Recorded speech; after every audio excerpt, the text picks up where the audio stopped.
In the grand halls of Raven's Hollow Palace, where centuries of royal tradition echo through marble corridors, a single moment of childhood defiance would shatter the carefully constructed facade of the perfect, blended royal family.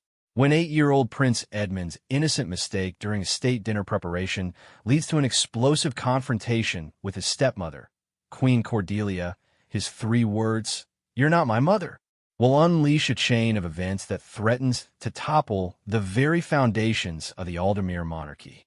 What begins as a child's cry of pain becomes the catalyst for long-buried family secrets, political conspiracies, and a power struggle that will determine not just who rules the kingdom, but what it truly means to be family when the whole world is watching.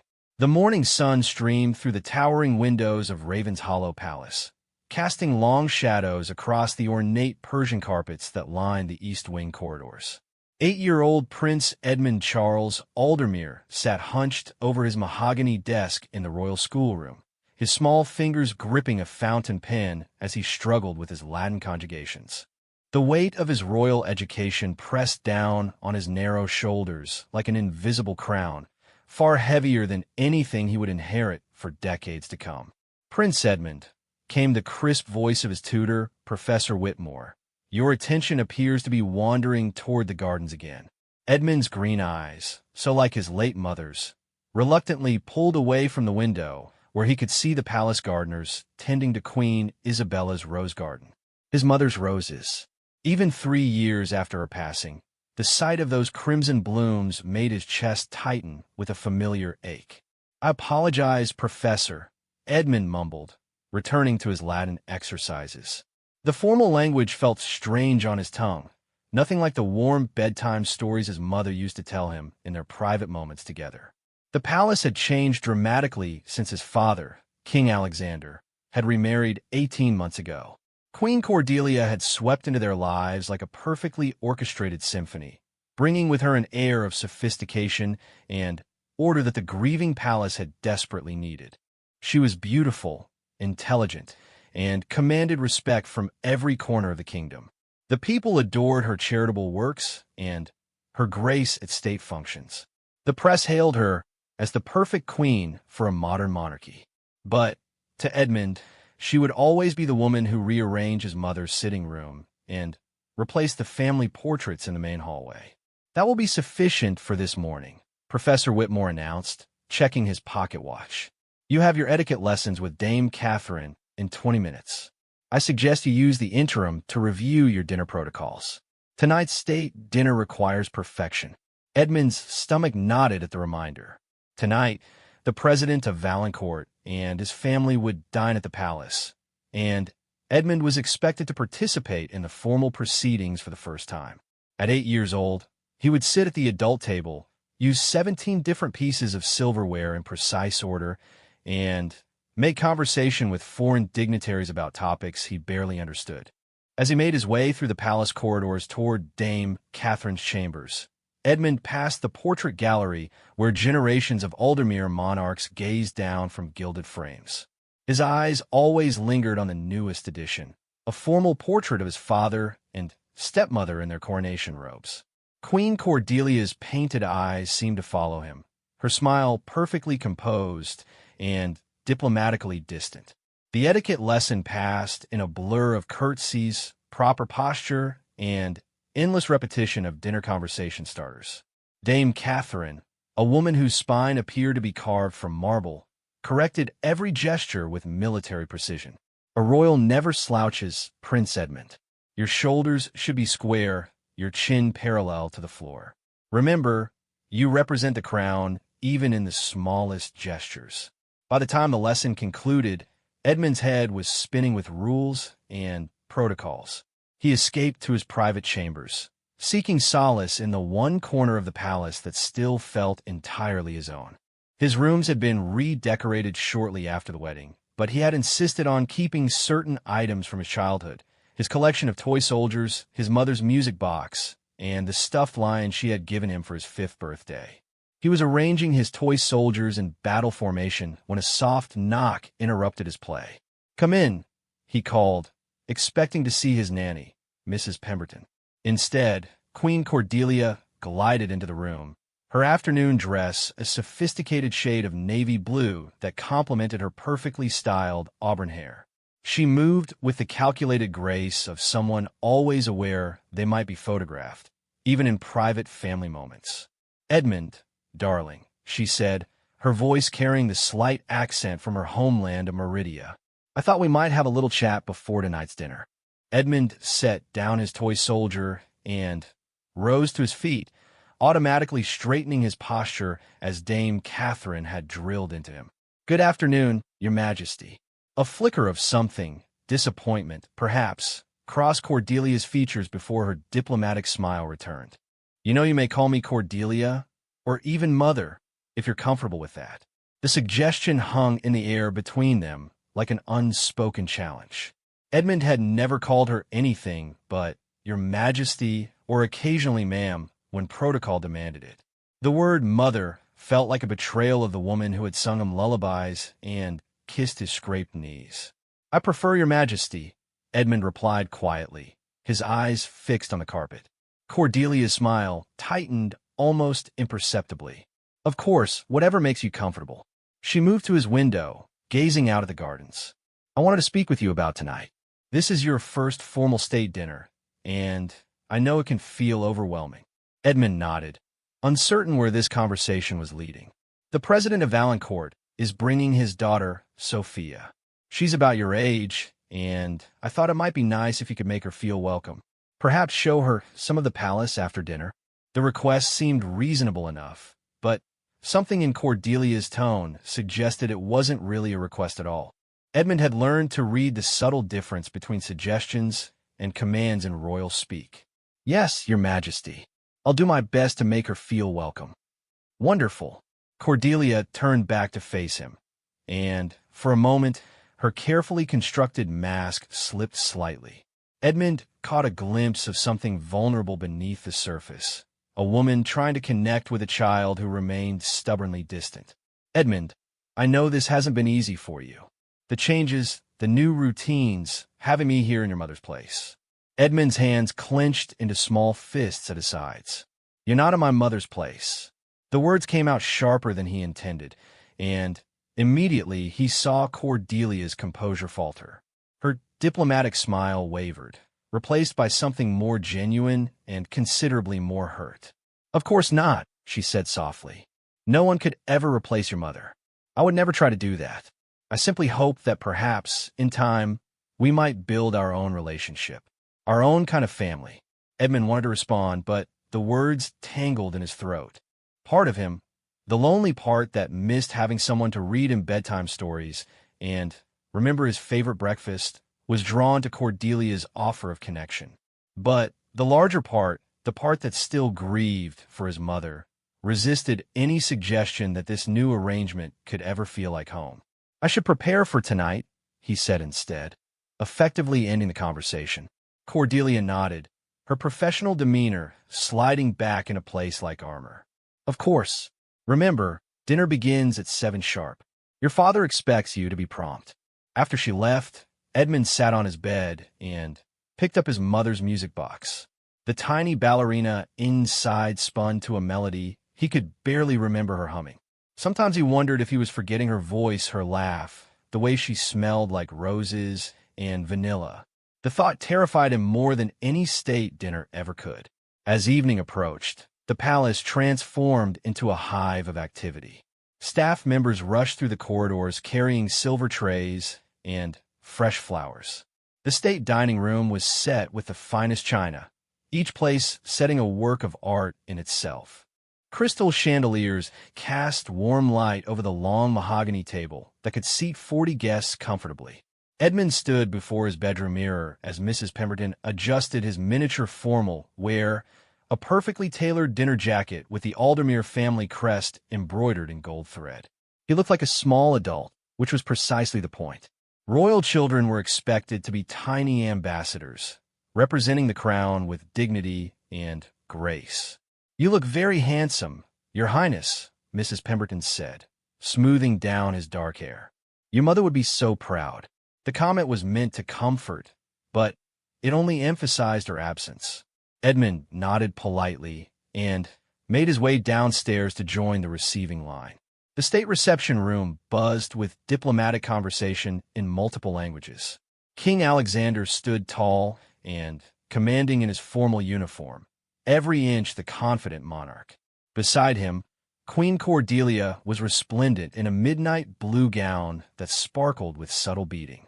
They looked like the perfect royal couple, united and strong. "Ah, there's our boy," King Alexander said as Edmund approached. His father's hand settled warmly on his shoulder, and for a moment, Edmund felt grounded by the familiar gesture. "Ready for your first state dinner, son?" "Yes, father." President Moreau of Valancourt arrived with appropriate fanfare, accompanied by his wife and daughter. Sophia Moreau was indeed close to Edmund's age, with bright eyes and an eager smile that suggested she found palace protocol more exciting than intimidating. The receiving line proceeded according to precise protocol. Edmund bowed properly to each guest, made appropriate small talk in both English and French, and generally conducted himself with the poise expected of Prince. He caught his father's approving nod and felt a small spark of pride. Dinner was announced, and the guests processed into the state dining room with ceremonial gravity. Edmund found himself seated between Sophia Moreau and Lord Chancellor Blackwood, with Queen Cordelia directly across the table, where she could observe his behavior throughout the meal. The first 3 courses proceeded flawlessly. Edmund remembered to use the correct fork for each dish, engaged Sophia in conversation about her studies and interests, and even managed to make her laugh when he described some of the more unusual animals in the palace menagerie. It was during the 4th course, roasted pheasant with seasonal vegetables, that disaster struck. Edmund reached for his water glass at precisely the moment Sophia turned to share an observation about the intricate ceiling frescoes. His elbow knocked against her arm, which sent her wine glass tumbling directly onto the pristine white tablecloth. The deep red wine spread like blood across the fabric, staining not only the table, but also spattering onto Sophia's pale yellow dress. The conversation around them faltered, then stopped completely. Every eye in the room turned toward the spreading stain, and Edmund felt his face burn with embarrassment. Sophia looked mortified, frantically dabbing at her dress with her napkin while trying to maintain her composure. "I'm so sorry," Edmund whispered, his voice barely audible above the sudden silence. Queen Cordelia's voice cut through the awkward moment like a blade. "Edmund Charles Aldermere." The use of his full name in that tone made his stomach drop to his shoes. He looked up to meet her gaze across the table and saw disappointment and anger warring in her dark eyes. Her perfect composure had cracked, revealing the frustration that had been building for months beneath her diplomatic exterior. "How could you be so careless?" she continued, her voice still controlled, but carrying an edge that made him flinch. "This is precisely the kind of behavior that is absolutely unacceptable at a state function." Edmund wanted to disappear into the floor. Around the table, he could feel the weight of every guest's attention, their embarrassment for him mixing with their shock at witnessing such a public reprimand. His father's hand had tightened almost imperceptibly on his knife, a sign that he too was displeased but maintaining royal protocol. "It was an accident," Edmund managed to say, his voice small but defiant. "Accidents happen when children fail to pay proper attention to their surroundings," Cordelia replied sharply. "A prince must always be aware of his actions and their consequences. You have embarrassed not only yourself, but our guests and your country." The words hit Edmund like physical blows. He could see Sophia looking between them with wide, uncomfortable eyes, clearly wishing she could disappear. President Moreau and his wife maintained diplomatic expressions, but Edmund could sense their awkwardness at being caught in what was clearly a family matter. "I said I was sorry," Edmund repeated, his voice gaining strength as his own frustration began to build.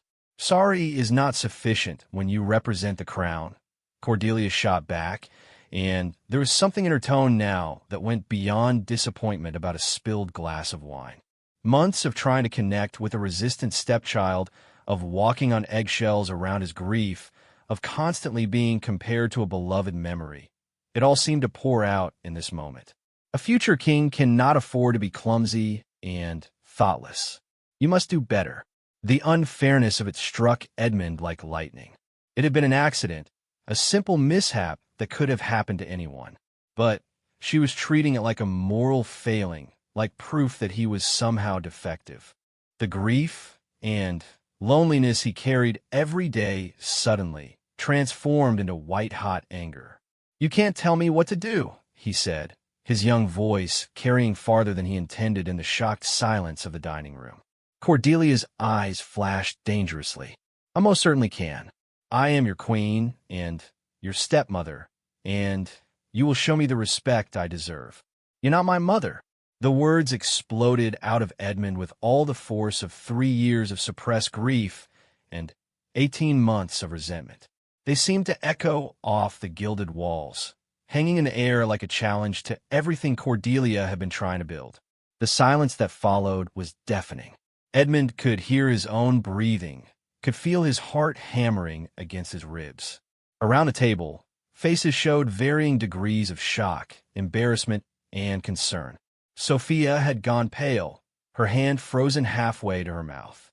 Lord Chancellor Blackwood stared at his plate as if fascinated by the pattern of the china. King Alexander's voice, when it came, was deadly quiet. "Edmund, leave the table. Now." But Edmund was beyond caring about protocol or consequences. The dam that had held back months of careful politeness had finally burst, and all his pain and anger came flooding out. "She's not my mother," he repeated, his voice cracking with emotion. "My mother is dead, and she can't replace her just because she married you." Queen Cordelia had gone very still, her face pale except for 2 spots of color high on her cheekbones. When she spoke, her voice was barely controlled. "You are behaving like a spoiled child." "Maybe I'm a spoiled child," Edmund shot back, tears of frustration beginning to blur his vision. "But at least I'm not pretending to be something I'm not."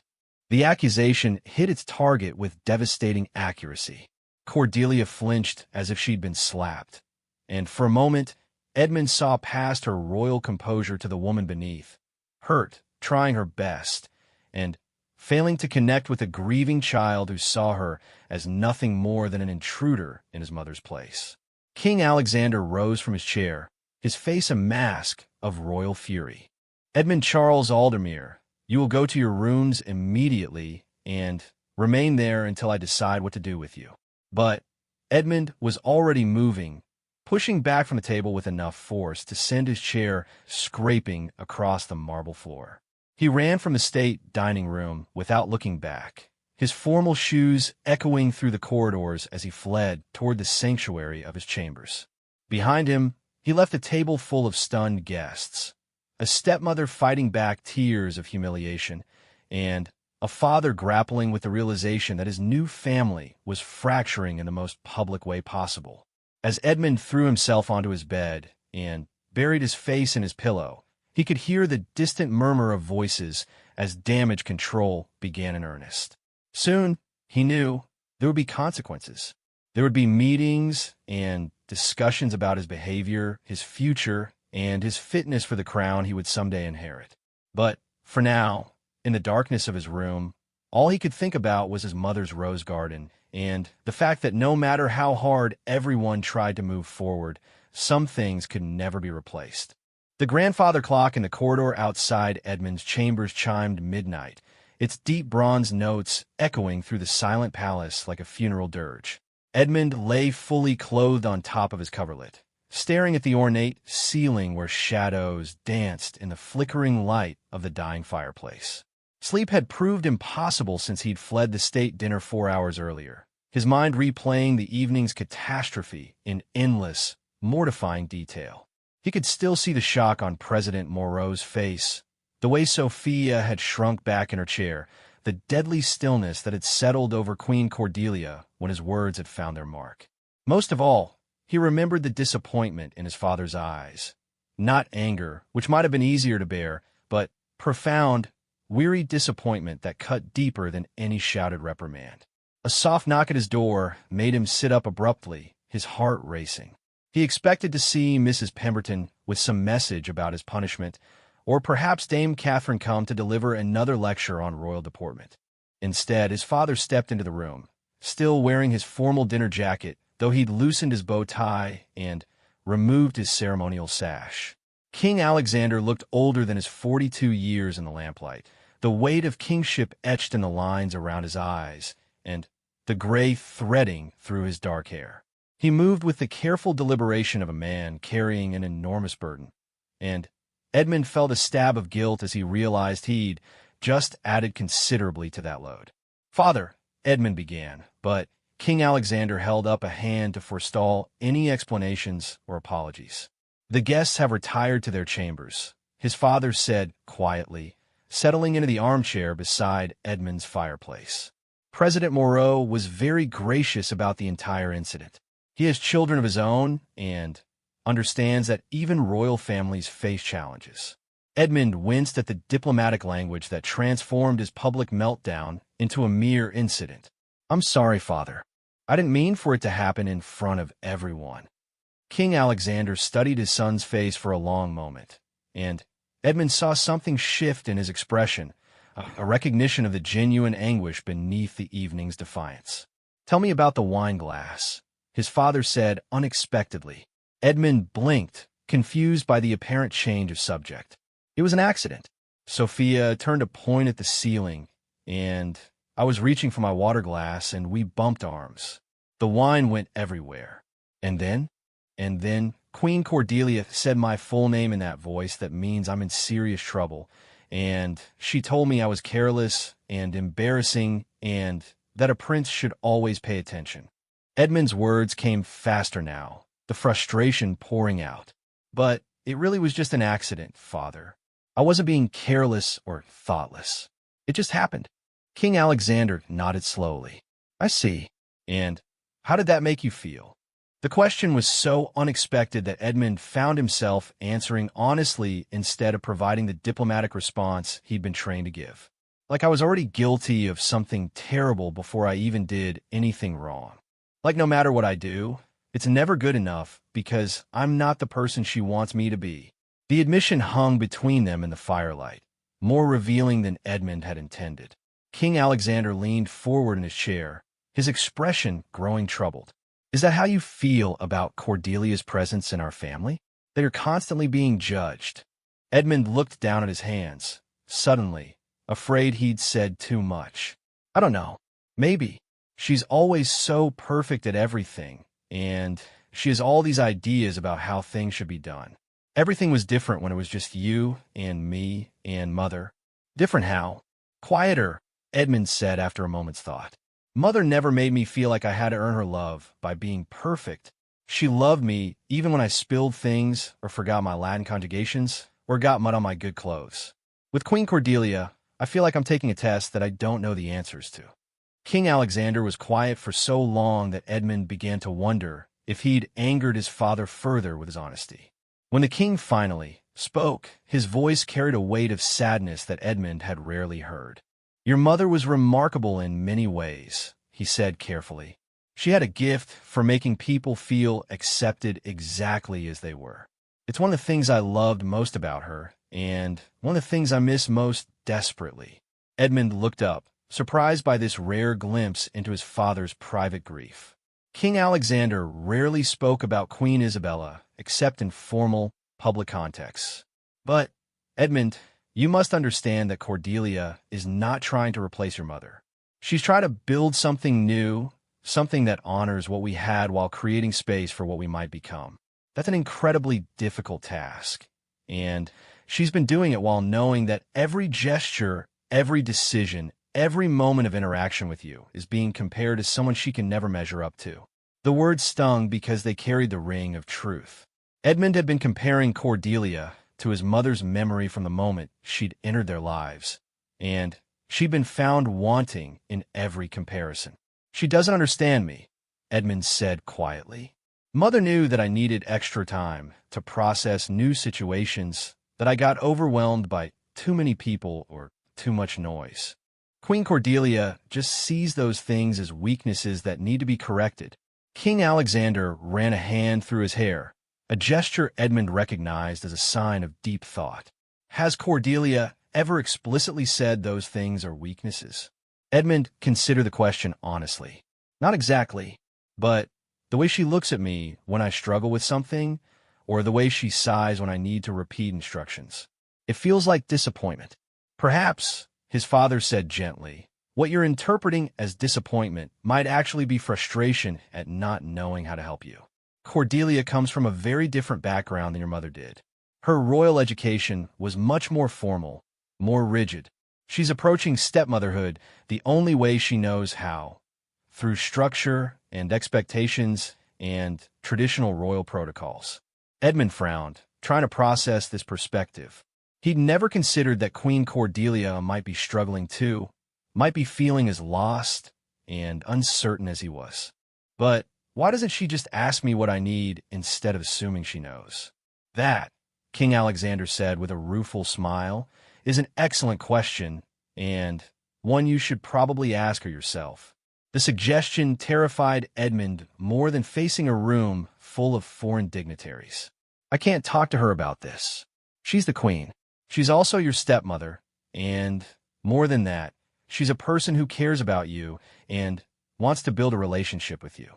Tonight's dinner was painful for everyone, but perhaps it opened a door for a different kind of conversation. Edmund shook his head emphatically. She hates me now. You should have seen her face when I said she wasn't my mother. I hurt her feelings. Yes, you did, King Alexander agreed, and his honesty was both jarring and somehow reassuring. But, Edmund, people who care about each other sometimes hurt each other's feelings.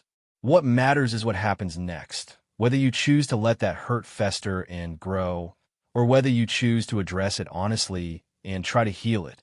How am I supposed to do that? I can't take back what I said. No, you can't. But you can explain why you said it, acknowledge the pain you caused, and work together to find a better way forward. That's what families do. Real families, not the perfect royal families you see in portraits and state photographs. Edmund considered this, thinking about the portraits in the palace gallery where generations of Aldermeres stared out with composed, dignified expressions. None of those painted faces showed the messy reality of family life, the arguments and misunderstandings, the grief and healing, the slow work of learning to love people who are difficult to love. What if she doesn't want to talk to me? Edmund asked. What if she's decided I'm too much trouble? King Alexander's expression grew fierce with protective love. Edmund, you are my son and her stepson. You're not trouble to be managed or a problem to be solved. You are a child who has endured tremendous loss and is trying to navigate an incredibly complex situation with grace and dignity. Sometimes you will fail at that, tonight being a prime example, but that doesn't diminish your worth or your place in this family. The unconditional acceptance in his father's voice made Edmund's throat tighten with unshed tears. He'd been carrying the weight of trying to be perfect for so long that he'd forgotten what it felt like to be loved simply for existing. The president's daughter asked me if I always eat dinner with so much drama, Edmund said, attempting to lighten the mood. King Alexander actually chuckled at that. What did you tell her? I told her that royal life was never boring. She said that made her grateful to be a commoner. Smart girl. Perhaps there's hope for diplomacy between our countries after all.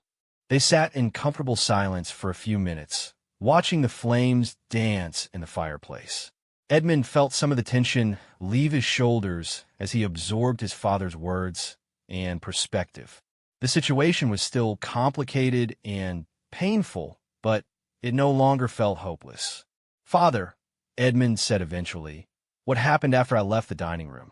King Alexander's expression grew diplomatic again, the mask of kingship sliding back into place. Cordelia handled the situation with remarkable grace. She apologized to the guests for the disruption, explained that you were still adjusting to formal state functions, and redirected the conversation to safer topics. President Moreau's wife actually shared a story about her own son's diplomatic mishap at his first state function, which helped normalize the situation. Edmund felt a mixture of relief and guilt. Relief that the international incident hadn't been as catastrophic as he'd feared, and guilt that Cordelia had been forced to clean up his mess while dealing with her own hurt feelings. Is she very angry with me? She's hurt and confused and probably questioning whether she's cut out for stepmotherhood, King Alexander said honestly. But angry? No, I don't think that's the right word. I think she's heartbroken. The word hit Edmund like a physical blow. Anger he could understand and even fight against, but heartbreak was something else entirely. Heartbreak was what he'd seen in his father's eyes for months after his mother died. Heartbreak was what he felt when he looked at his mother's empty chair at the breakfast table. Heartbreak was not something he wanted to cause in someone else, even someone he'd been resisting. I should apologize to her, Edmund said quietly. Yes, you should. But, Edmund, think carefully about what you're apologizing for and what you're not apologizing for. You should apologize for your behavior at dinner, for the public nature of your outburst, and for the pain you caused her. But you should not apologize for your feelings about your mother or your struggle to accept Cordelia in your life. Those feelings are valid and understandable. The distinction was important, Edmund realized. He could take responsibility for his actions without betraying his loyalty to his mother's memory. When should I talk to her? Tomorrow, after you've both had time to process what happened. But, Edmund, before you have that conversation, I want you to think about what kind of relationship you might want to build with Cordelia. Not what you think you should want or what would make me happy, but what you actually want for yourself. Edmund nodded, though the question felt overwhelming. What did he want from his stepmother? He'd spent so much energy resisting her presence that he'd never seriously considered what a positive relationship might look like. King Alexander rose from his chair and moved to Edmund's bed, settling beside his son with the easy affection that had always characterized their relationship. There's something else we need to discuss. Your behavior tonight will have consequences beyond your relationship with Cordelia. Edmund's stomach tightened. What kind of consequences? The kind that come with being a future king who displayed a serious lack of judgment in front of foreign dignitaries. Your actions tonight reflected not just on you personally, but on the crown itself. That cannot be overlooked. The formal tone in his father's voice made Edmund's chest constrict with anxiety. What's going to happen to me? We'll discuss that tomorrow with your advisors and tutors. There will likely be additional etiquette training, possibly some form of public service to help you understand the weight of royal responsibility. But, Edmund, the consequences aren't meant to punish you. They're meant to help you grow into the king you'll need to become. Edmund nodded, accepting the fairness of facing consequences for his actions even as he dreaded the specifics. Now, King Alexander said, his voice softening back in a fatherly warmth, try to get some sleep. Tomorrow will be challenging enough without adding exhaustion to the mix. As his father moved toward the door, Edmund called out softly, Father, do you think Mother would be disappointed in me? King Alexander paused with his hand on the door handle, and when he turned back, his expression was infinitely gentle. Your mother loved you with her whole heart, Edmund. She would be saddened by your pain and the pain you caused tonight, but disappointed? Never. She would see a little boy struggling with impossible circumstances and doing his best with the emotional tools he has available. She would want you to be kinder to yourself and more open to the love that's being offered to you. After his father left, Edmund changed into his night clothes and slipped under his covers, but sleep still eluded him. His mind churned with questions and possibilities, regrets, and tentative hopes. Outside his window, the palace grounds stretched out in moonlit silence, and somewhere in those same grounds was Queen Cordelia, probably lying awake in her own chambers, wondering how to bridge the chasm between herself and a grieving 8-year-old who held the power to make her life beautiful or unbearable. For the first time since his outburst, Edmund allowed himself to consider what it might cost Cordelia to love him despite his resistance. She had left her own country, her own family, her own life to marry his father and become queen of a foreign nation. She had taken on the responsibility of being stepmother to a child she'd barely known, a child who wore his grief and resentment like armor against her every overture. Perhaps, Edmund thought as he finally drifted towards sleep, it was time to consider what it might cost him to continue pushing away someone who was genuinely trying to love him. Perhaps it was time to find out what they might build together if he stopped fighting long enough to let her try. Dawn broke gray and drizzling over Raven's Hollow Palace, the kind of persistent English rain that seemed to seep into one's bones and settle there for the duration. Edmund woke to the sound of water pattering against his windows and the distant murmur of palace staff beginning their daily routines. For a moment, the events of the previous evening felt like a particularly vivid nightmare, until he saw his formal dinner clothes draped over his chair where Mrs. Pemberton had left them, mute testimony to the reality of his spectacular public meltdown. He lay in bed listening to the familiar sounds of the palace coming to life. The soft chiming of the quarter-hour bells, the measured footsteps of guards changing shifts, the distant clatter of breakfast preparations in the kitchens far below. Usually, these sounds comforted him with their predictability, but this morning they felt ominous, like the calm before a storm he knew was gathering strength. A knock at his door interrupted his brooding. "Come in," he called, expecting Mrs. Pemberton with his morning schedule. Instead, Dame Catherine entered with her characteristic military bearing, her silver hair pulled back in its customary severe bun, and her expression unreadable. She carried a leather portfolio that Edmund recognized as containing official palace correspondence, the kind used for serious business rather than routine communications. "Good morning, Your Highness," she said with a curtsy that was perfectly correct, but somehow managed to convey disapproval. "Your father requests your presence in the blue study at 10 o'clock. You are to dress in your formal day wear, not your usual school attire." Edmund's heart sank. The blue study was where serious palace business was conducted, where difficult decisions were made and unpleasant truths were delivered. The instruction about formal dress suggested this would be an official meeting rather than a private father-son conversation. "Will there be others present?" he asked, though he suspected he already knew the answer. "Lord Chancellor Blackwood, Professor Whitmore, and myself," Dame Catherine replied crisply. "Your stepmother may also attend, though that decision rests with His Majesty." The thought of facing Queen Cordelia in an official capacity made Edmund's stomach churn. Their personal relationship was complicated enough without adding the weight of formal royal protocol. "Dame Catherine," Edmund said carefully, "what exactly is the purpose of this meeting?" Her expression softened slightly, revealing a hint of the woman who had guided his education since he was 5 years old. "Prince Edmund, your behavior last evening was witnessed by foreign dignitaries and will undoubtedly be reported in various diplomatic channels. When a member of the royal family acts in a manner that reflects poorly on the crown, there must be an official response. This meeting is to determine what that response will be." Edmund nodded, accepting the explanation even as it made his chest tight with anxiety. He had known there would be consequences, but the formal nature of the proceedings made everything feel more serious than he had anticipated. After Dame Catherine left, Edmund mechanically went through his morning routine under Mrs. Pemberton's watchful eye. She helped him into his formal day where a navy blue suit with the Aldermere crest embroidered on the jacket pocket, crisp white shirt, and silk tie in the royal colors. Looking at himself in the mirror, he saw a small figure dressed to represent centuries of royal tradition and dignity. The irony was not lost on him. Breakfast was a solitary affair in his private dining room, though he barely touched the carefully prepared meal. Mrs. Pemberton hovered anxiously, clearly aware that her young charge was facing a difficult day, but uncertain how to comfort him within the bounds of royal protocol.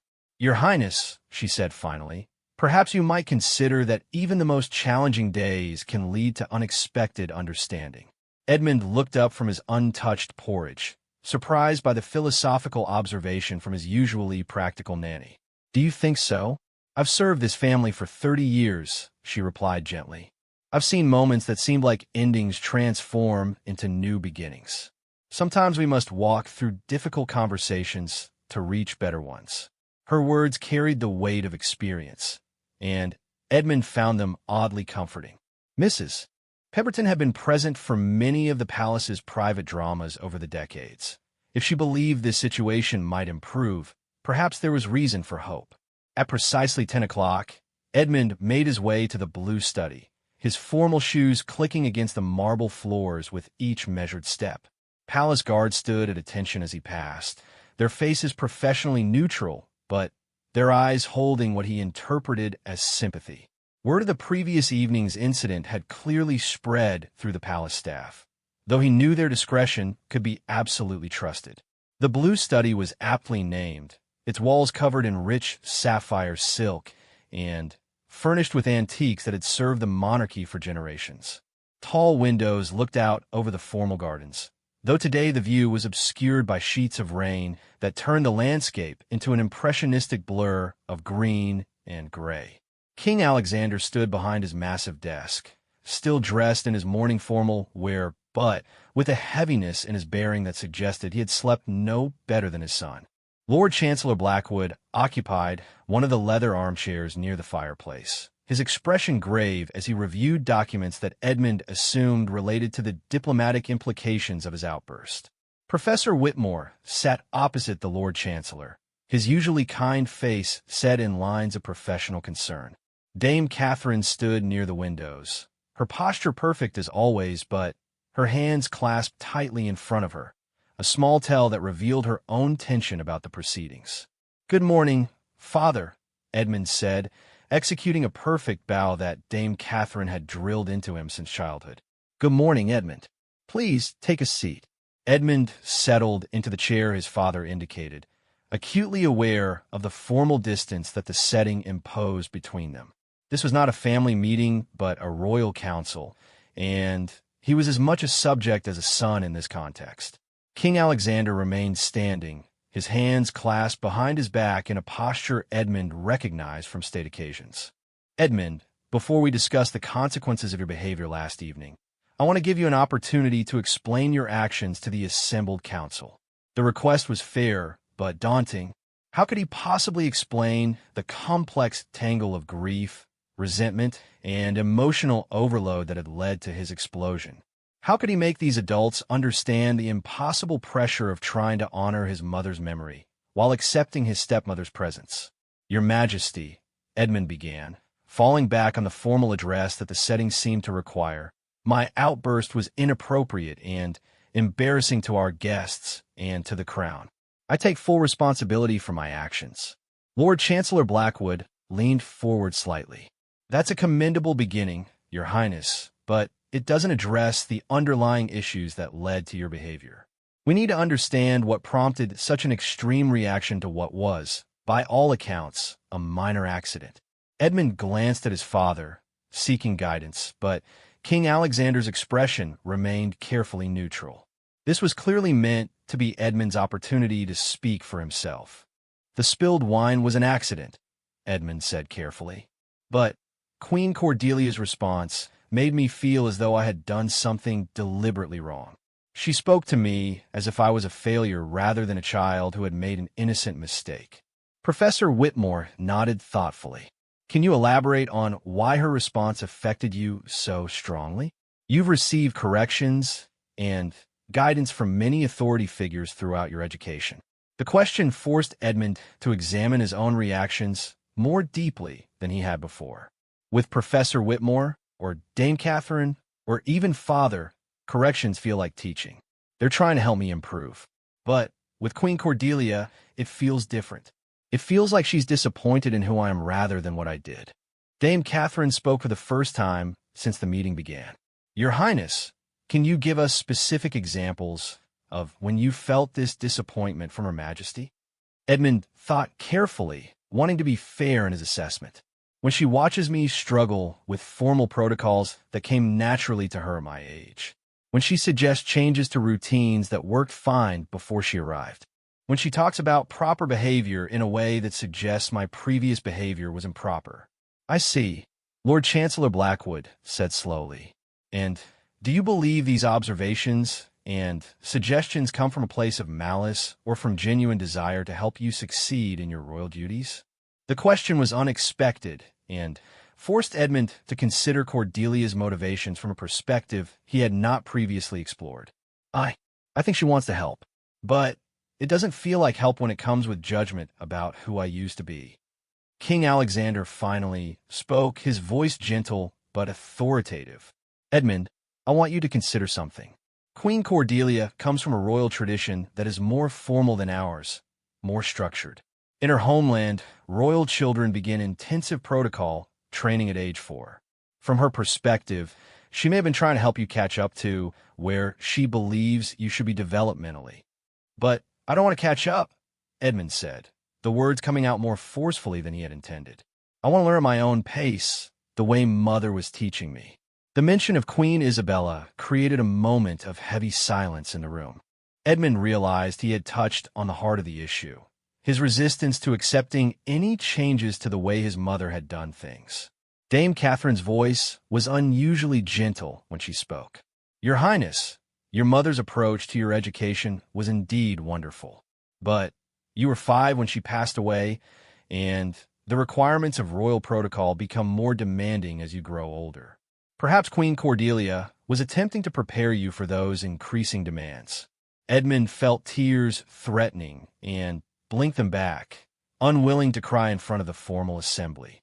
But why couldn't she explain that? Why couldn't she tell me what she was doing instead of just correcting me all the time? An excellent question, Professor Whitmore agreed, and one that suggests a failure in communication rather than intention. Have you ever asked Queen Cordelia to explain her expectations or the reasons behind her guidance? Edmund shook his head, suddenly feeling foolish. He had spent so much time resenting Cordelia's corrections that he had never simply asked her to clarify her intentions. Lord Chancellor Blackwood consulted his notes. Your Highness, regarding your outbursts specifically, you told Queen Cordelia that she was not your mother. This was said in front of foreign dignitaries and caused considerable distress to all present. Can you explain what you hope to accomplish with that statement? The question was blunt but fair. Edmund took a deep breath, tried to articulate feelings that he barely understood himself. I wanted her to stop treating me like I was her failure, he said finally. I wanted her to understand that she doesn't get to be disappointed in me because she doesn't have the same rights as my real mother. But mostly, I think I just wanted everyone to remember that my mother existed and that losing her mattered. The admission hung in the air, raw and honest in a way that surprised even Edmund. He had not realized until he said it that his outburst had been as much about defending his mother's memory as it had been about rejecting Cordelia's authority. King Alexander's expression softened noticeably. Edmund, no one in this room has forgotten your mother or the magnitude of your loss. But you must understand that Queen Cordelia has legal and moral authority over you as your stepmother, regardless of your feelings about her replacing your mother's role in your life. I know, Edmund said quietly. I know she has the right to correct me and guide me. I just wish she would do it like she cared about me as a person instead of just as a royal duty she has to fulfill. Dame Catherine exchanged a significant look with Professor Whitmore. Your Highness, has it occurred to you that Queen Cordelia might be struggling just as much as you are? That her formal approach might stem from uncertainty about how to connect with you rather than lack of care? Edmund considered this possibility, remembering his father's similar observation the night before. Maybe, but if she cared, wouldn't she try to understand what I need instead of just imposing what she thinks I should need? Perhaps, Lord Chancellor Blackwood said diplomatically. This situation calls for better communication on both sides. Your Highness, your feelings and perspectives are valid, but your expression of them last evening was completely inappropriate for someone in your position. King Alexander moved to stand behind Edmund's chair, his hand settling on his son's shoulder with familiar warmth. Edmund, the council has discussed appropriate consequences for your behavior. These consequences serve multiple purposes. They demonstrate that actions have results, they provide opportunity for growth and learning, and they help repair any damage done to the crown's reputation. Edmund's stomach tightened, but he nodded his understanding. What are the consequences, Father? First, you will write formal letters of apology to President Moreau, his wife, and daughter Sophia for your behavior during their state visit. These letters will be reviewed by Dame Catherine and must meet the highest standards of diplomatic courtesy." Edmund nodded. This consequence seemed both fair and manageable. Second, you will spend the next month working with palace staff on service projects throughout the grounds. You will help in the kitchens, assist with groundskeeping, and support various administrative tasks.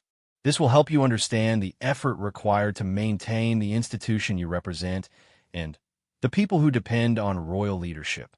This consequence was more daunting, but Edmund could see the logic in it. Perhaps understanding the palace's operations from a different perspective would help him appreciate the weight of his position.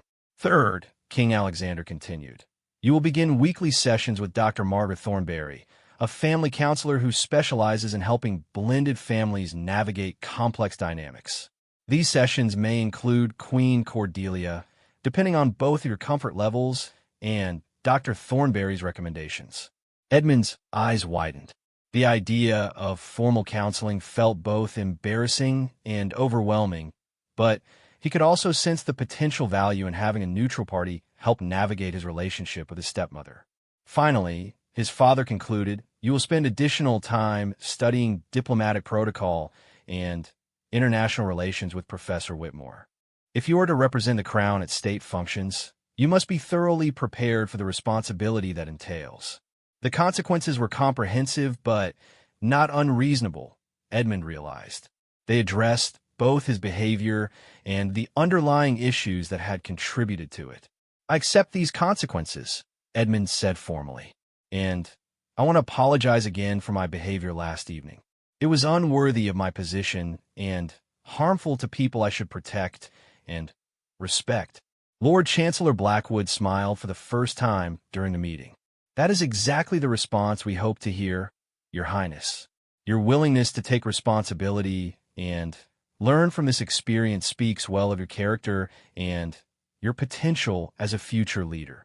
As the formal meeting concluded and the council members began to file out, King Alexander gestured for Edmund to remain. When they were alone, the formal distance between them dissolved, and they were simply father and son again. How are you feeling about all of this?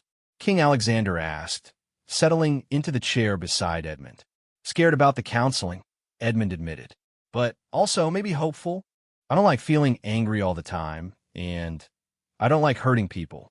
If Dr. Thornberry can help me figure out how to be better at this, maybe it's worth trying. And what about your conversation with Cordelia? Edmund took a deep breath. I think I need to talk to her before we meet with Dr. Thornberry. I need to apologize properly and try to understand what she's been thinking and feeling too. King Alexander's smile was warm with pride and relief. I think that's a very mature decision, Edmund. And I think you might be surprised by what you learn about each other when you approach the conversation with open hearts instead of defensive walls. As Edmund left the blue study and made his way back to his chambers, he felt something he hadn't experienced in months, a sense of possibility. The situation remained complex and challenging, but for the first time, it felt manageable rather than impossible. Perhaps Mrs. Pemberton had been right. Sometimes the most difficult days did lead to unexpected understanding. Now he just needed to find the courage to knock on Queen Cordelia's door and begin the most important conversation of his young life. Queen Cordelia stood before the tall windows of her private sitting room, watching the rain transform the palace gardens into a watercolor painting of muted greens and grays. She had been awake since before dawn, her mind replaying the previous evening's disaster with the relentless precision of a court stenographer. Every word, every expression, every moment of her public humiliation had been cataloged and analyzed until she felt hollowed out by the endless examination.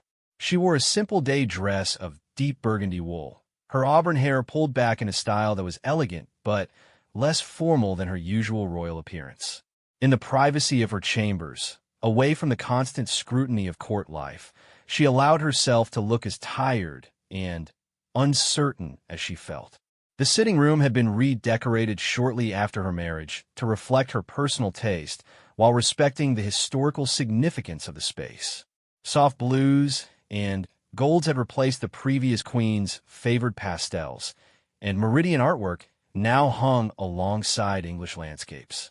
But this morning, surrounded by her carefully chosen furnishings, she felt like an intruder in a space that would never truly belong to her. A silver tea service sat untouched on the mahogany side table. The delicate porcelain cups and saucers that had been her grandmother's wedding gift growing cold in the morning light. Cordelia had always found comfort in the ritual of afternoon tea, a habit that connected her to her homeland and her family.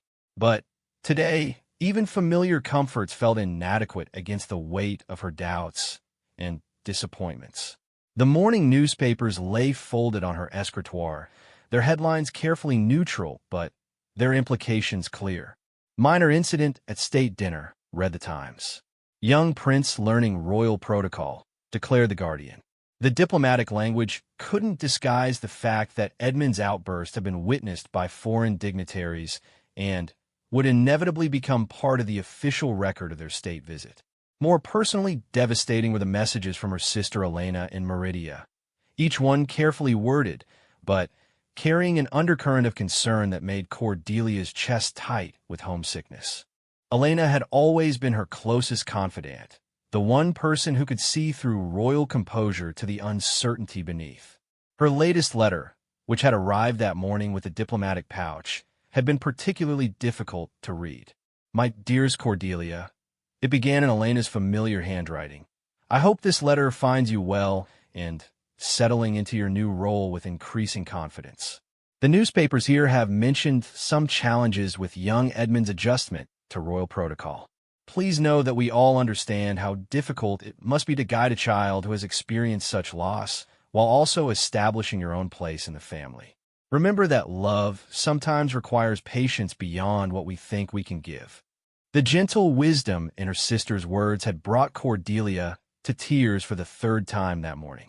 Elena understood the impossible position she occupied, stepmother to a grieving child, second wife to a man still healing from loss, queen of a country that would always compare her to her beloved predecessor. A soft knock at her door interrupted her brooding. "Come in," she called, expecting her lady-in-waiting with the morning schedule. Instead, King Alexander entered, his face grave with concern and exhaustion. He had changed from his formal meeting attire into more casual clothes, but his bearing still carried the weight of kingship and the particular burden of the morning's royal council session. "How did the meeting go?" Cordelia asked, though his expression already provided much of the answer. "About as well as could be expected," Alexander replied, moving to stand beside her at the window. Edmund accepted responsibility for his actions and agreed to the consequences without argument. He seems genuinely remorseful about the harm he caused. And the consequences? Alexander outlined the council's decisions, and Cordelia found herself nodding approval at each point. The response was measured and appropriate, addressing both Edmund's behavior and the underlying issues that had contributed to it. "Family counseling," she repeated when he mentioned Dr. Thornberry. "Do you think Edmund will be receptive to that?" "I think he's desperate for someone to help him navigate this situation," Alexander said carefully. "But, Cordelia, the counseling will only be effective if both of you are willing participants. Edmund can't be the only one expected to change and grow from this experience." The observation stung because it carried the implicit suggestion that she bore some responsibility for the current crisis. Cordelia had been examining her own role in the events obsessively since the previous evening, and she was beginning to acknowledge some uncomfortable truths about her approach to stepmotherhood. "Alexander," she said quietly, "I need to ask you something, and I need you to answer honestly. Do you think I've been too hard on Edmund?" The question hung between them for a long moment, weighted with the potential to damage their relationship if answered carelessly. Alexander studied her face, clearly choosing his words with diplomatic precision. "I think," he said finally, "that you've been trying to help Edmund in the way you know how, based on your own royal education and expectations. But I also think you may have underestimated how different his needs are from what yours were at his age." Cordelia absorbed this assessment, recognizing both the kindness and the criticism it contained. Tell me about his needs. Help me understand what I've been missing. Alexander moved to the seating area and settled into one of the upholstered chairs, gesturing for her to join him. This conversation clearly required more than the formal distance of standing by the windows. Edmund processes information differently than you or I do, he began. He needs time to understand new expectations before they're enforced. He struggles with sudden changes to routines or rules. And most importantly, he needs to feel that criticism comes from a place of care rather than judgment. But I do care about him, Cordelia protested. Everything I've been trying to do has been motivated by wanting him to succeed in his royal duties. I know that, and ultimately I think Edmund knows it too. But there's a difference between caring about his success and caring about him as a person. From his perspective, it may have felt like you were more concerned with correcting his deficiencies than understanding his struggles. The distinction was subtle but profound, and Cordelia realized she had indeed been focusing more on Edmund's royal development than his emotional well-being. Her own royal education had prioritized duty and protocol above personal comfort, and she had unconsciously applied the same standards to a child who was still grieving the loss of his mother. His mother, Cordelia said softly, giving voice to the comparison that haunted every interaction. He loved her so much, and she clearly had such a gift for making him feel secure. How can I possibly compete with that? Alexander's expression grew infinitely gentle. Cordelia, you're not competing with Isabella's memory. You're trying to build something entirely new. But you have to give Edmund permission to love you without betraying his love for his mother. What do you mean? Every time you correct something his mother did, or suggest improvements to routines she established, or demonstrate disappointment in his behavior, you're inadvertently asking him to choose between loyalty to her memory and acceptance of her guidance. That's an impossible choice for any child, but especially for one who's still grieving. The insight hit Cordelia with devastating clarity. She had been approaching Edmund's education as though it were a renovation project, identifying areas that needed improvement and implementing better systems. But from Edmund's perspective, every change was a rejection of his mother's approach, and, by extension, a rejection of her memory. I never meant to diminish his mother's memory, Cordelia said, her voice thick with sudden tears. I just want to help him be the best prince he could be. I know, Alexander assured her, reaching across to take her hand. But perhaps the approach needs to be additive rather than corrective. Instead of replacing what Isabella gave him, you could build upon it. Honor her foundation while adding your own contributions to his development.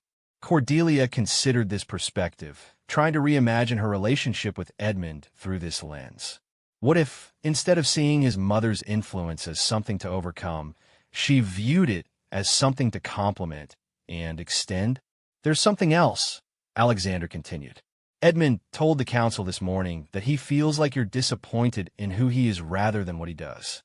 He experiences your corrections as judgment of his character rather than guidance for his behavior. The distinction made Cordelia's heart ache. She remembered her own childhood royal education, where disappointment had indeed been a tool used to shape character. Her tutors and governesses had made it clear that certain behaviors reflected poorly on her inherent worth as a royal. She had unconsciously carried that approach into her interactions with Edmund, not realizing how different his emotional needs were. How do I fix this? She asked. How do I show him that my care is genuine and not conditional on his performance? You start by having an honest conversation with him about your intentions and your mistakes, Alexander suggested. You acknowledge that your approach hasn't been working and that you want to find a better way forward together. The idea of such vulnerability with Edmund terrified Cordelia more than any state function or diplomatic negotiation. She was accustomed to projecting confidence and competence at all times, to being the adult with answers rather than the person with questions. What if he rejects my overtures? What if he's decided that he simply doesn't want a relationship with me? Then you give him time and space while continuing to demonstrate your commitment to his well-being, Alexander replied. But, Cordelia, I don't think rejection is what you'll encounter. I think you'll find a little boy who's been waiting for someone to see past his defiance to the pain underneath. Before Cordelia could respond, another knock came at her door. This time, her lady-in-waiting, Mrs. Fairfax, entered with obvious nervousness. "Your Majesty, Prince Edmund is here to see you.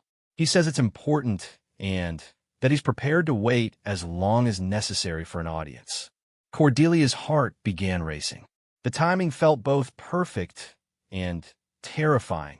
She had been preparing mentally for a conversation with Edmund, but she hadn't expected him to take the initiative. "Show him in, please," she said, rising to smooth her dress and check her appearance in the mirror above the mantelpiece. Alexander stood as well. "Should I stay or go?" "Go, please," Cordelia decided. "I think this conversation needs to happen between Edmund and me alone." Alexander kissed her cheek gently. "Be honest with him, and be honest with yourself.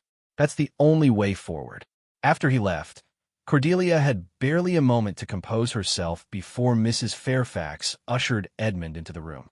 He was still dressed in his formal day wear from the morning's council meeting, but his usually perfect posture showed signs of nervous tension. His green eyes, so like his mother's, as everyone constantly remarked, were serious and determined. "Your Majesty," he said, executing a perfect bow, "thank you for agreeing to see me." "Of course, Edmund. Please sit down." Cordelia gestured toward the chair opposite her own, grateful for the familiar structure that formal courtesy provided. "Would you like some tea?" "No, thank you." Edmund settled into the chair with careful precision, his hands folded properly in his lap. "I came to apologize for my behavior last evening and to discuss how we might do better going forward."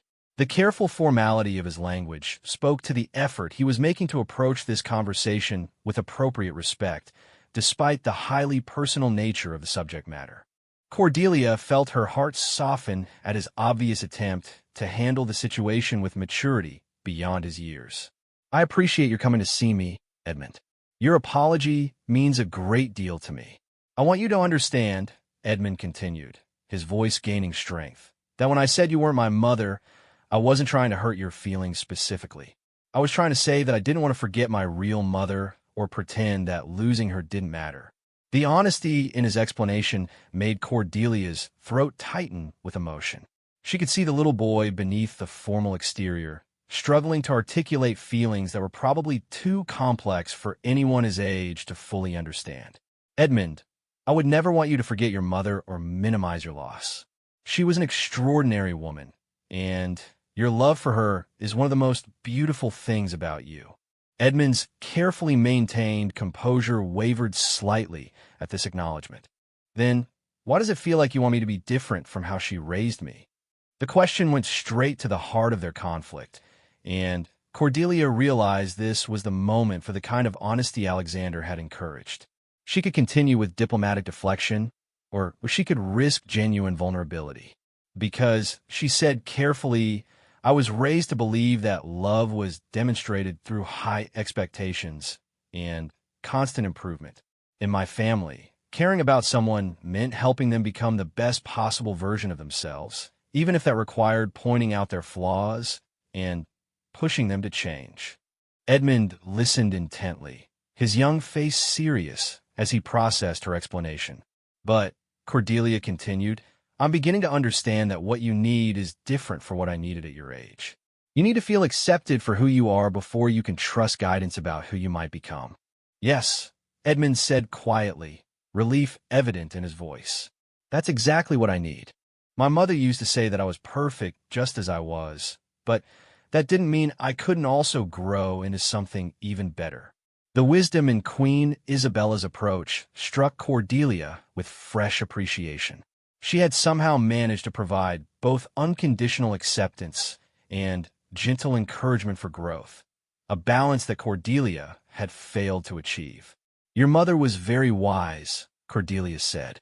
"I wonder if you might be willing to teach me some of the things she taught you about how to balance acceptance with growth." Edmund's eyes widened at the unexpected suggestion that he might have something to teach his stepmother. "You want me to teach you?" "I think," Cordelia said with growing conviction, that we might learn from each other. You could help me understand what kind of support actually feels supportive to you, and I could share some of the skills and knowledge that might help you in your royal duties. But as partners in your education, rather than as critic and subject. The idea was revolutionary in the context of royal tradition, where authority flowed strictly downward and children were expected to receive guidance without question. But looking at Edmund's face, Cordelia could see the appeal of an approach that honored his perspective and experience. I would like that, Edmund said slowly. But I need you to promise something. What's that? Promise that when you correct me or suggest changes, you'll explain why it matters and how it helps me serve the kingdom better. Don't just tell me I'm doing something wrong. Help me understand how to do it right and why it's important.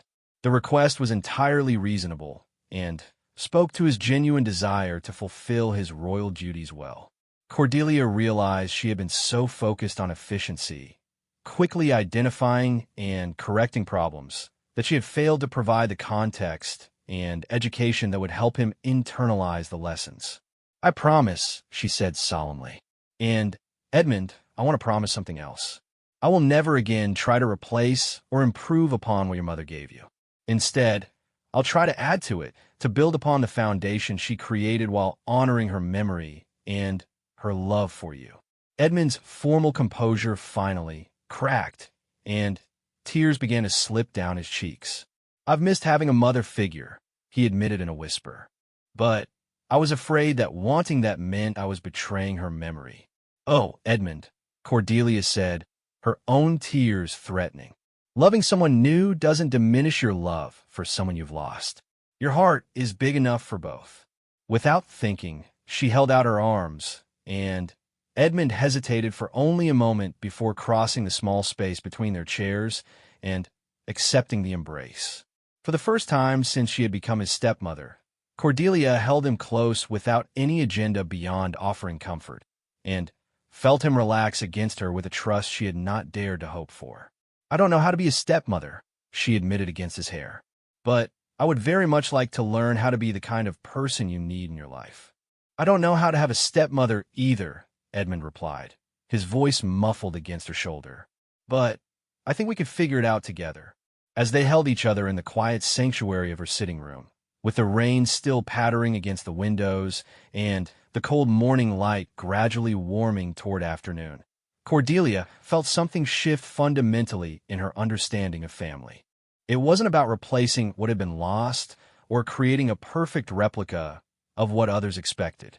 It was about building something entirely new from the raw materials of love, loss, hope, and the courage to be vulnerable with each other. When they finally separated, both wiping away tears and smiling with tentative hope, Edmund looked around the sitting room with new eyes. Would it be all right, he asked carefully, if sometimes I came here just to talk? Not because I'm in trouble or need to be corrected, but just because I want to spend time with you. Edmund, Cordelia said, her heart full to overflowing, I can't think of anything I would like more. 3 months after the infamous state dinner incident, the portrait photographer positioned his camera with meticulous care in the gold drawing room of Ravenshollow Palace. The annual royal family portrait was a tradition dating back centuries, each image carefully composed to project unity, dignity, and the eternal strength of the monarchy. This year's sitting held particular significance as the first official portrait to include Queen Cordelia as Edmund's stepmother, and palace staff moved with heightened attention to detail. Prince Edmund, if you could shift slightly to your left, the photographer instructed, his voice carrying the patient authority of someone accustomed to directing royal subjects. Perfect. And, Your Majesty, perhaps a touch less tension in your shoulders. Edmund adjusted his position with practiced ease, his formal court dress impeccable, and his posture reflecting months of renewed etiquette training. But there was something different in his bearing now, a confidence that went beyond mere protocol training. He stood beside Queen Cordelia without the rigid distance that had characterized their earlier public appearances, and when she placed her hand gently on his shoulder, he didn't stiffen at the contact. Much better, the photographer murmured, checking the composition through his lens. "The connection between you is quite natural now." The observation was more accurate than the photographer realized. The relationship between Edmund and his stepmother had undergone a remarkable transformation since their tearful conversation in her sitting room. It hadn't been a sudden change. Healing rarely was, but rather a gradual evolution built on weekly counseling sessions with Dr. Thornberry, honest conversations, and the patient work of learning to see each other clearly. Dr. Margaret Thornberry had proved to be exactly what their fractured family needed: a warm but no-nonsense woman in her 50s who specialized in helping blended families navigate complex emotional terrain. Her office in the palace's private quarters had become a sanctuary where royal protocol was set aside in favor of genuine communication. Families, she had explained during their first joint session, are not political alliances or business mergers, though royal families sometimes treat them as such. They're ecosystems of emotion and relationship that require careful tending and genuine care to flourish. Under Dr. Thornberry's guidance, Edmund had learned to articulate his needs more clearly, while Cordelia had developed strategies for providing guidance that felt supportive rather than critical.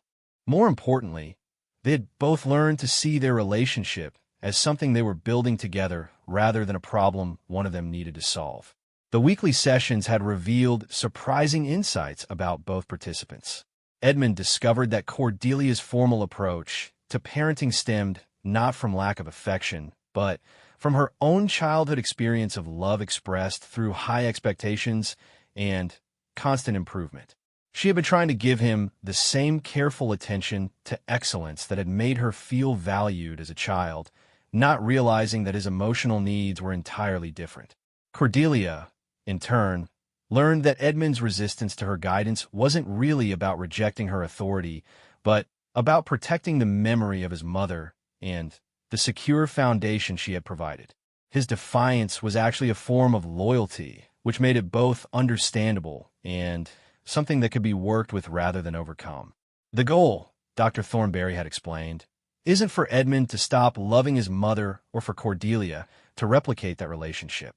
The goal is to create space for both relationships to coexist and complement each other.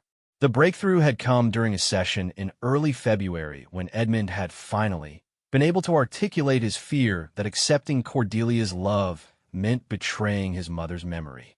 Dr. Thornberry had introduced the concept of both slash and thinking, the idea that he could love both his mother and stepmother, could honor both the past and embrace the future. Love isn't a finite resource, she had said gently. Adding Cordelia to your heart doesn't remove your mother from it. It just makes your heart bigger. From that point forward, their relationship had begun to evolve more naturally. Cordelia had started asking Edmund about his preferences and needs before implementing new routines. Edmund had begun sharing his struggles and concerns instead of bottling them up until they exploded. Most importantly, they had both learned to approach their relationship with curiosity rather than defensiveness. The service work that had been part of Edmund's consequences had also contributed to his growth in unexpected ways. Spending time with palace staff, learning about their responsibilities, their challenges, and their perspectives on royal service had given him a deeper appreciation for the institution he would someday lead. Mrs. Henderson, the head cook, had become a particular mentor as Edmund learned basic kitchen skills and helped with meal preparation for palace events. A good leader, she had told him while teaching him to properly fold pastry dough, understands every aspect of the operation he's responsible for. You can't make good decisions about people's lives if you don't understand how they actually live. The groundskeepers had taught him about the careful planning and seasonal rhythms required to maintain the palace's magnificent gardens.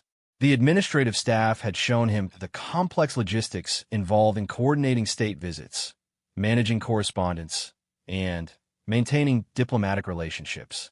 Most valuable of all had been his time with the security personnel who had helped him understand the weight of responsibility that came with royal protection. Learning about threat assessment, emergency procedures, and the constant vigilance required to keep the royal family safe had given Edmund a new appreciation for the seriousness of his position. Being a prince, Chief Inspector Morrison had explained during one of their morning walks around the palace perimeter, isn't about privilege, it's about service. Every protection we provide, every protocol we follow, every moment of our attention is focused on enabling you to serve your people effectively. That's a responsibility worth taking seriously. The combination of counseling, service work, and renewed attention to diplomatic studies had transformed Edmund from a resentful child struggling against his circumstances into a young man beginning to understand his purpose. He still missed his mother deeply and always would, but he had learned to carry that grief as something that enriched rather